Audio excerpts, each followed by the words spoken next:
अधिकतर लोग आत्मा के अस्तित्व पर विश्वास नहीं करते, परंतु ये एक ऐसे भारतीय सैनिक की आत्मा की एक सच्ची कहानी है जो मरने के बाद भी देश की सरहदों की रखवाली कर रहा है।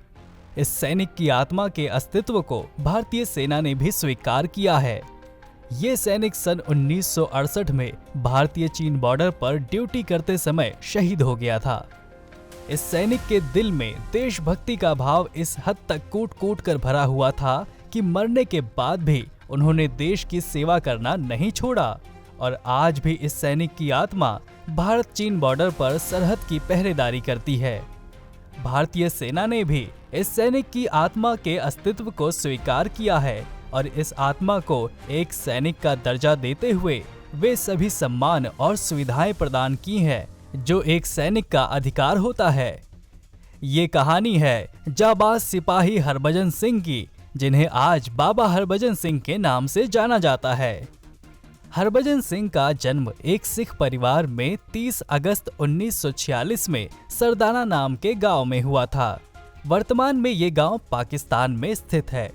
20 वर्ष की आयु होने पर सन 1966 में हरभजन सिंह भारतीय सेना की पंजाब रेजिमेंट की 24वीं बटालियन में बतौर सिपाही भर्ती हो गए, जिसके बाद उनकी पोस्टिंग सिक्किम राज्य में भारतीय चीन बॉर्डर पर नाथुला दर्रे पर कर दी गई। ये इलाका समुद्र तल से लगभग 13,200 फीट की ऊंचाई पर स्थित है।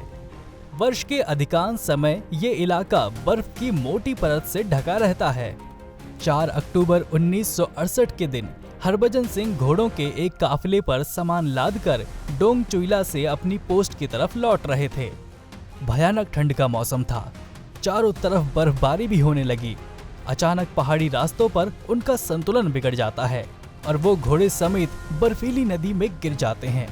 पहाड़ी से नीचे नदी में गिरने के कारण उनकी मृत्यु हो जाती है। नदी के तेज बहाव में उनका शरीर बहकर घटना स्थल से 2 किलोमीटर दूर पहुंच जाता है। जब हरभजन सिंह समय से अपनी पोस्ट पर नहीं पहुंचे, तब सेना ने उनकी खोज शुरू कर दी। बहुत ढूंढने पर भी जब हरभजन सिंह नहीं मिले, तब सेना को लगा कि हरभजन सिंह अपनी ड्यूटी से बचने के लिए भाग गए हैं। इसके बाद सेना ने हरभजन सिंह को भगौड़ा घोषित कर दिया। कुछ दिनों बाद हरभजन सिंह की आत्मा ने अपने साथी को सपने में बताया कि उसकी मृत्यु हो चुकी है और उसका शरीर इस स्थान पर फंसा हुआ है। सुबह होने पर जब सैनिकों ने उस जगह पर हरभजन सिंह की तलाश की, तो उन्हें उसी जगह पर हरभजन सिंह का शव मिला। शव के साथ ही उनकी राइफल भी मिल गई। सेना ने गलती से हरभजन सिंह को भगौड़ा मान लिया था, इसलिए उनका शव मिल जाने के बाद सेना ने अपनी गलती सुधारी और पूरे सैनिक सम्मान के साथ हरभजन सिंह का अंतिम संस्कार किया गया। मृत्यु के समय हरभजन सिंह की आयु मात्र 22 वर्ष की थी। कुछ समय बाद हरभजन सिंह की आत्मा फिर से अपने सैनिक के सपने में आई और कहा, मेरा सिर्फ शरीर गया है, लेकिन मेरी आत्मा सीमा पर ड्यूटी करती रहेगी। साथ ही सैनिकों ने इस बात को अपना वहम समझा और इस पर कोई ध्यान नहीं दिया।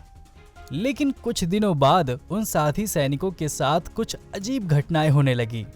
जैसे यदि किसी सैनिक से कोई गलती होने वाली होती या उनके साथ कोई अनहोनी घटना होने वाली होती, तो हरभजन सिंह की आत्मा उन्हें पहले ही सपने में आकर आगाह कर देती थी और वो बात बिल्कुल सही साबित होती थी। यदि कोई सैनिक ड्यूटी के दौरान लापरवाही करता, तो उनकी आत्मा उसे तुरंत सचेत कर देती थी। भारतीय सैनिकों को हमेशा ये एहसास होता था कि एक अदृश्य सैनिक उनके साथ सीमा की रखवाली कर रहा है। इस प्रकार हरभजन सिंह भारतीय सैनिकों के लिए बाबा हरभजन सिंह बन चुके थे।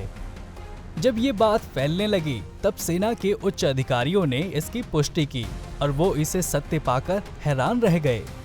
बाबा हरभजन सिंह की आत्मा चीन की तरफ से की जाने वाली किसी भी कार्रवाई की सूचना भारतीय सेना को 72 घंटे पहले ही दे देती थी। यदि भारतीय सेना को चीनी सेना का कोई मूवमेंट पसंद नहीं आता था, तो हरभजन सिंह की आत्मा चीनी सैनिकों को इस बारे में अवगत करा देती थी। कई बार चीनी सैनिकों ने भारतीय सेना के अधिकारियों से ये शिकायत की थी कि आपकी सेना का एक जवान रात को घोड़े पर सवार होकर सीमा पर गश्त लगाता है। ये बाबा हरभजन सिंह ही थे जो रात में सीमा पर पहरा दे रहे थे। इस प्रकार चीनी सैनिक भी बाबा हरभजन सिंह की आत्मा के अस्तित्व पर पूरा विश्वास करने लगे। इसके बाद सेना ने हरभजन सिंह की आत्मा को ड्यूटी पर तैनात सिपाही का दर्जा दिया और उन्हें वे सभी सुविधाएं प्रदान की जो एक सैनिक को दी जाती हैं। सेना ने उनके बंकर को मंदिर का रूप दे दिया।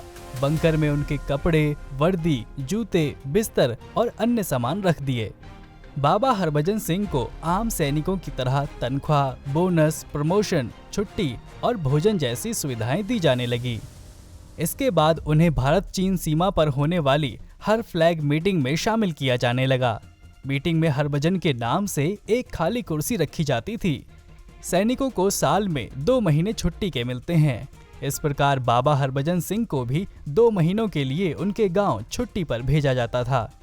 उनके नाम से ट्रेन का टिकट बुक किया जाता था और सेना के 2 जवान उनका सामान उनके गांव छोड़कर आते थे और इसी प्रकार उन्हें छुट्टी से वापस भी लाया जाता था। इन 2 महीनों के दौरान बॉर्डर पर सेना के जवान हाई अलर्ट पर रहते थे क्योंकि इस दौरान उन्हें बाबा हरभजन सिंह से कोई मदद नहीं मिलती थी। बाबा हरभजन सिंह को सेना के नियमों के अनुसार समय समय पर प्रमोशन भी दिए जाते थे। बाबा हरभजन सिंह सैनिक के पद से प्रमोट होते होते कैप्टन हरभजन सिंह बन चुके थे। हर सैनिक समय आने पर रिटायर हो जाता है। इसी प्रकार कैप्टन बाबा हरभजन सिंह को भी 2005 में रिटायर किया जाना था, परंतु ड्यूटी के प्रति उनकी निष्ठा को देखते हुए उनका कार्यकाल 1 साल और बढ़ा दिया गया। इस प्रकार 2006 में कैप्टन बाबा हरभजन रिटायर हो गए। रिटायरमेंट के बाद जब तक हरभजन सिंह की माताजी जीवित रहीं, उन्हें हरभजन सिंह के नाम से पेंशन भी मिलती रही। इसके बाद सेना ने उनके नाम से एक भव्य और विशाल मंदिर का निर्माण करवाया और यहाँ उनकी मूर्ति स्थापित की गई। इस मंदिर में बाबा जी का ऑफिस और बेडरूम बनाए गए हैं। रिटायरमेंट के बाद बाबा हमेशा के लिए अब इसी मंदिर में रहने लगे हैं। भारतीय सेना बाबा हरभजन सिंह के दोनों मंदिरों की देखरेख करती है। बाबा जी के कमरों की दोनों समय सफाई की जाती है। उन्हें चाय, नाश्ता और समय समय पर भोजन परोसा जाता है। बाबा हरभजन सिंह आज भी सीमा पर मुस्तैदी से ड्यूटी कर रहे हैं। सुबह जब उनके कमरे की सफाई की जाती है तो उनके जूतों पर मिट्टी लगी होती है और उनके बिस्तर पर सलवटें दिखाई देती हैं, जैसे इस बिस्तर पर कोई लेटा हो। उस इलाके में जब भी कोई नया सैनिक ड्यूटी ज्वाइन करता है तो सबसे पहले बाबा जी के मंदिर में माथा टेकता है और उनसे प्रार्थना करता है कि बाबा जी सीमा पर उनकी रक्षा करें। बाबा हरभजन सिंह के प्रति उनके भक्तों में गहरी आस्था है, इसलिए बाबा जी के मंदिर में भक्तों की भारी भीड़ उमड़ती है। सभी भक्तों की सुख सुविधाओं और देखरेख का जिम्मा भारतीय सेना ने उठा रखा है। बाबा के भक्त इस मंदिर में आकर अपनी मन्नत कॉपी में लिखकर जाते हैं।